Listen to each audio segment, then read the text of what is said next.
A bratty kid tried to send his police officer dad after me. I was working at a Boy Scout summer camp and was the director of the rifle range.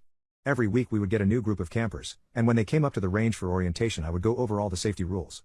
I would finish by telling the kids, you all get one warning on this range, and this is the warning: there are only two safe directions to point your rifles, up in the air, or down range.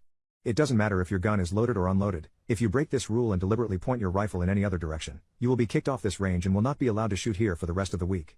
I would go over all of these rules again for the kids on the first day of merit badge classes to satisfy the safety rule requirement for the badge. One day the scouts in my merit badge class were practicing shooting for the test they had to take at the end of the week. One scout, a very bratty one who had already given other workers trouble beforehand, thought it would be funny to point his rifle at another scout and spout off some random action movie line. I ran up and snatched the rifle from his hands and yelled, "What the hell are you doing?" The entitled scout responds, "But the gun wasn't loaded." Me, recite the safety rules now. Also, this gun was loaded. Do you have any idea what you just did? The entitled scout recited all the rules, including the part about pointing the gun in a not safe direction. I told him to hand over his shooting ticket. I tore it in half and said he was done on my range for the rest of the week. I told him he was lucky I was not taking further action due to the firearm being loaded. Later that afternoon the range was open for free shooting. Everything was going smoothly, until I noticed the entitled scout walking up the trail towards the range with his father, an assistant scoutmaster who was built like an NFL linebacker.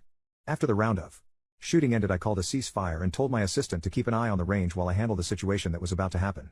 As I approached the entitled scout and his father, he jumped up and down, pointed at me and yelled, "That's him. He's the one who tore up my ticket and kicked me off the range." He looks at me and yells, "You're gonna get it now. My dad's a cop. And you're going to be sorry for what you did." Before I could get a word out, Cop Dad got in my face and started chewing my butt out drill sergeant style. I also remember the poop-eating grin the entitled scout gave me as he watched his father tear me a new one.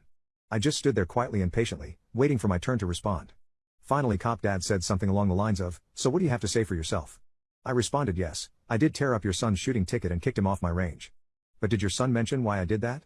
Cop Dad's face went from angry to inquisitive. He blinked in rapid succession as he said, "No, now that you mention it he didn't tell me why."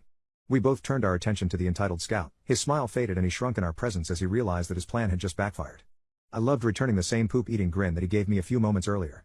To the entitled scout's credit, he did tell the truth. He probably knew better than to lie to Cop Dad. And if looks could unalive, the look on Cop Dad's face would have unalived his son several times over. After a moment of silence he finally said, in one of the most intimidating voices I've heard in my life, "Go back to camp, and wait for me at your tent. I'll deal with you soon." The entitled scout left to the tune of Dead Man Walking. Cop Dad turned to me and apologized for getting angry and chewing my butt out before knowing all the facts, to which I accepted his apology. For the rest of the week Cop Dad would come to the range every day during open shoot my rifles and would hang out and talk with me. It turned out he was actually a pretty cool guy. At the end of the week he told me that when they get home, he will finish his son's rifle shooting merit badge, and he'll make sure that his son will never disrespect a firearm ever again.